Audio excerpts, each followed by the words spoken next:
Halo semua, perkenalkan nama saya Desinta Mudeong, NIM 2021106003, dalam mata kuliah pengantar Teknik Informatika. Sekarang saya akan membahas tentang pengenalan sistem informasi. Mari kita simak videonya. Kita masuk pada pengertian sistem informasi. Apa sih sistem informasi itu? Ada beragam definisi sistem informasi, yaitu yang pertama menurut Alter 1992. Sistem informasi adalah kombinasi antara prosedur kerja, informasi, orang, dan teknologi informasi yang diorganisasikan untuk mencapai tujuan dalam sebuah organisasi. Yang kedua menurut Bodnar dan Hopwood tahun 1993. Sistem informasi adalah kumpulan perangkat keras dan perangkat lunak yang dirancang untuk mentransformasikan data dalam bentuk yang lebih berguna. Yang ketiga menurut Hall tahun 2001, sistem informasi adalah sebuah rangkaian prosedur formal di mana data dikelompokkan, diproses menjadi informasi, dan didistribusikan kepada pemakai. Dan yang terakhir menurut Turban, McLean, dan Waterby tahun 1999, sebuah sistem informasi mengumpulkan, memproses, menyimpan, menganalisis, dan menyebarkan informasi untuk tujuan yang spesifik. Dari berbagai definisi tersebut, dapat disimpulkan bahwa sistem informasi mencakup sejumlah komponen, manusia, komputer, teknologi informasi, dan prosedur kerja. Ada sesuatu yang diproses, data menjadi informasi, dan dimaksudkan untuk mencapai suatu sasaran atau tujuan. Selanjutnya kita masuk pada pengertian teknologi informasi. Apa sih itu teknologi informasi? Ada beberapa definisi tentang teknologi informasi. Menurut Alter 1992, teknologi informasi mencakup perangkat keras, perangkat lunak untuk melaksanakan satu atau sejumlah tugas pemrosesan data seperti menangkap, mentransmisikan, menyimpan, mengambil dan memanipulasi atau menampilkan data. Menurut Martin 1999, mendefinisikan teknologi informasi tidak hanya sebatas pada teknologi komputer, perangkat keras, dan perangkat lunak yang digunakan untuk pemrosesan dan penginformasian, melainkan juga mencakup teknologi komunikasi untuk mengirimkan informasi. Menurut Lucas tahun 2000, menyatakan bahwa teknologi informasi adalah segala bentuk teknologi yang diterapkan untuk memproses dan mengirimkan informasi dalam bentuk elektronis. Sedangkan menurut Kamus Oxford 1995, teknologi informasi adalah studi atau penggunaan peralatan elektronika, terutama komputer, untuk menyimpan, menganalisa, dan mendistribusikan apa saja termasuk kata-kata, bilangan, dan gambar. Kita masuk pada lingkup teknologi informasi. Secara garis besar, teknologi informasi dapat dikelompokkan menjadi dua bagian: perangkat keras, hardware, dan perangkat lunak, software. Perangkat keras menyangkut pada peralatan-peralatan yang bersifat fisik, seperti memori, printer, dan keyboard. Adapun perangkat lunak terkait dengan instruksi-instruksi untuk mengatur perangkat keras agar bekerja sesuai dengan tujuan instruksi-instruksi tersebut. Hak DKK tahun 2000 membagi teknologi informasi menjadi 6 kelompok, yaitu yang pertama teknologi masukan atau input teknologi adalah segala perangkat yang digunakan untuk memasukkan data atau informasi dari sumber aslinya. Contohnya keyboard. Yang kedua, teknologi keluaran atau output teknologi. Supaya informasi bisa diterima oleh pemakai yang membutuhkan, informasi perlu disajikan dalam berbagai bentuk. Dalam hal ini, teknologi keluaran mempunyai andil yang cukup besar. Pada umumnya, informasi disajikan dalam monitor. Yang ketiga, teknologi perangkat lunak atau software teknologi. Untuk menciptakan informasi, diperlukan perangkat lunak atau sering disebut program. Program adalah sekumpulan instruksi yang digunakan untuk mengendalikan perangkat keras komputer. Yang keempat adalah teknologi penyimpanan atau storage teknologi. Teknologi penyimpanan menyangkut segala peralatan yang digunakan untuk menyimpan data. Tape, hard disk, disket, dan zip disk merupakan contoh media untuk menyimpan data. Yang kelima adalah teknologi telekomunikasi atau telecommunication technology. Merupakan teknologi yang memungkinkan hubungan jarak jauh, internet, dan ATM merupakan contoh teknologi yang memanfaatkan teknologi telekomunikasi. Yang keenam adalah mesin pemroses atau processing machine atau sering lebih dikenal dengan istilah CPU.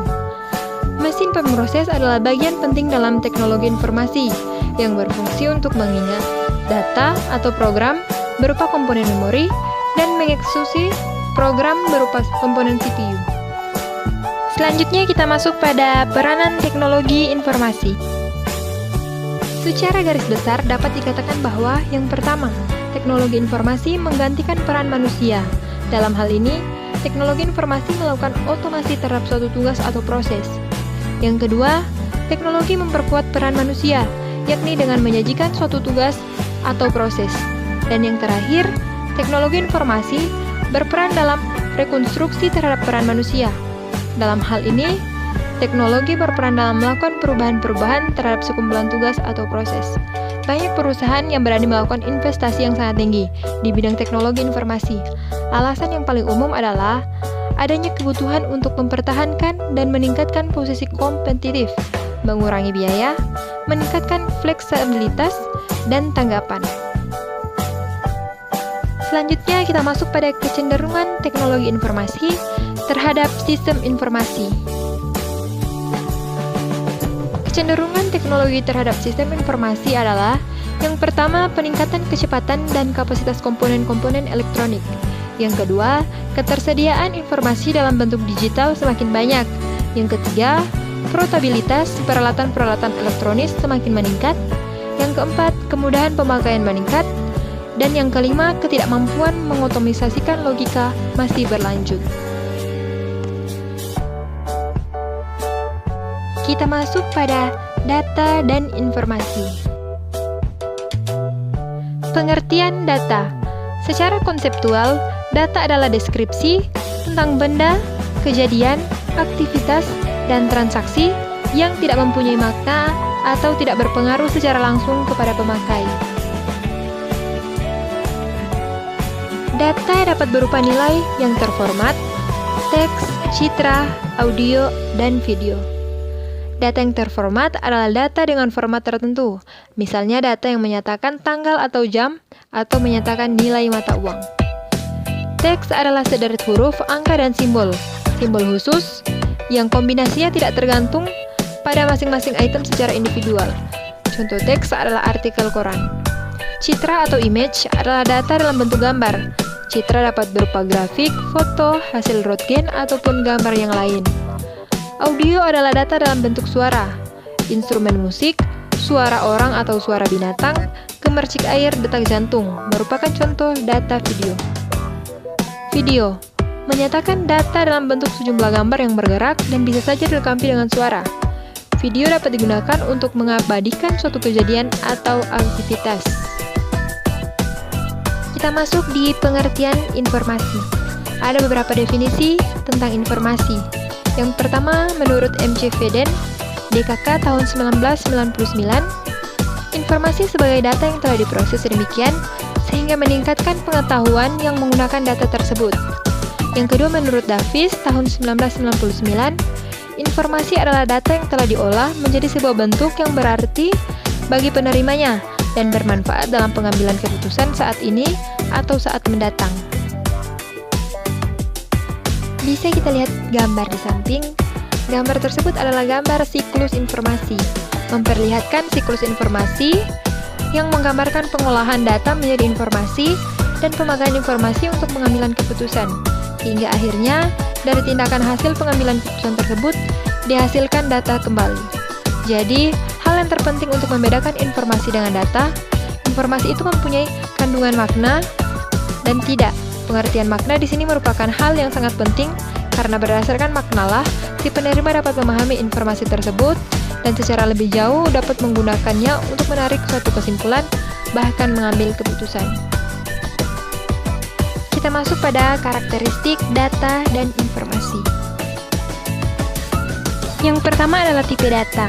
Yang kedua adalah akuransi dan presisi. Yang ketiga adalah usia dan rentang waktu. Yang keempat adalah tingkat keringkasan dan kelengkapan. Yang kelima adalah kemudahan akses. Yang keenam adalah sumber. Yang ketujuh adalah relevansi dan nilai. Dan yang ke-8 adalah kualitas informasi. Sekarang saya akan membahas tentang sistem. Apa sih itu sistem? Sistem adalah sekumpulan elemen yang saling terkait atau terpadu yang dimaksudkan untuk mencapai suatu tujuan. Ada beberapa elemen yang membentuk sebuah sistem, yaitu yang pertama tujuan, kedua masukan, yang ketiga keluaran, yang keempat proses, yang kelima mekanisme pengendalian, dan yang keenam adalah umpan balik. Selanjutnya kita masuk pada komponen sistem informasi.